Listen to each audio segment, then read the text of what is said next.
नमस्कार, एमटी मीडियामध्ये मी तुम्हा सर्वांचं पुन्हा एकदा स्वागत करते। मित्रांनो, बिग बॉस मराठी 5च्या घरामध्ये बिग बॉसने निक्कीला धमकी दिलेली आहे। तर मित्रांनो, झालं होतं असं की पॅडी दादांनी निक्कीचं काही सामान होतं त्यांच्या बेडजवळ, ते नेऊन त्यांनी बाहेर ठेवलं। तर निक्कीने आरडाओरडा केला की माझ्या पर्सनल स्पेसला हात लावली, आता मी तुमच्या सर्वांच्या पर्सनल स्पेसला हात लावणार, म्हणून तिने सर्वांच्या वस्तू कपडे घरामध्ये फेकून दिले।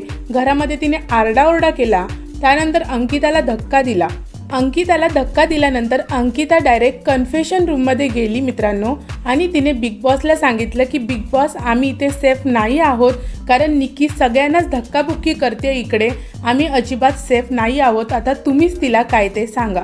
त्यानंतर निक्कीला बिग बॉसने कन्फेशन रूममध्ये बोलवलं आणि बिग बॉसने निक्कीला सांगितलं की निक्की, मी तुम्हाला ही शेवटची वॉर्निंग देतोय, घरामध्ये फिजिकल व्हायचं नाही।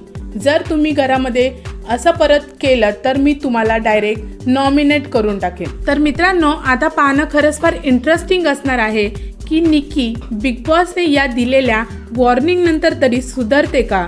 तुम्हाला काय वाटतं मित्रांनो, निक्की कधी सुधरेल का?